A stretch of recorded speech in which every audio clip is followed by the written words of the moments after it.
बस आज मी ठरवूनच आलीये. काय ग, काय झालं? तुझं भाजीचं सिक्रेट.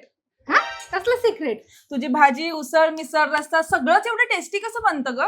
प्रेम ओतावं लागतं तुझ्यासाठी. हो, डायलॉग नको मारू. सिक्रेट सांग मला. माझे सिक्रेट आहेत हे मसाले, जगदंबिका मसाले. अच्छा, हे सिक्रेट आहे तुझं? याच्यामुळे जेवण टेस्टी बनतं.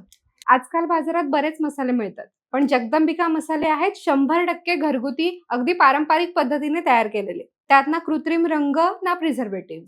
म्हणजे चवही आणि आरोग्यही. त्यांचा कोल्हापुरी कांदा लसूण मसाला वापरला की रस्सा एकदम झणझणीत होतो. मालवणी मसाला म्हणजे समुद्रकिनाऱ्याची अस्सल चव. काळा मसाला म्हणजे घरगुती जेवणाची शान. शिवाय हळद धणे पावडर तर मिळतेच, पण त्याचबरोबर गाईचं शुद्ध तूप सुद्धा त्यांच्याकडे मिळतं. अरे वा, आता मलाही ऑर्डर करायचंय. स्क्रीनवर दिलेल्या नंबरवरती लगेच व्हॉट्सअप करा आणि मसाले ऑर्डर करा. त्याचबरोबर इंस्टाग्रामवर जगदंबिका रेसिपीज, फेसबुक आणि युट्यूबवर जगदंबिका मसालेला फॉलो करायला विसरू नका. म्हणजे आता माझ्याही हातची चव वाढणार. रोजच्या जेवणाला द्या अस्सल घरगुती आणि पारंपरिक चवीचा तडका. जगदंबिका मसाले एकदा नक्की वापरून बघा, चव तुम्ही विसरणार नाही. महाराष्ट्रभर फ्री होम डिलिव्हरी उपलब्ध आहे.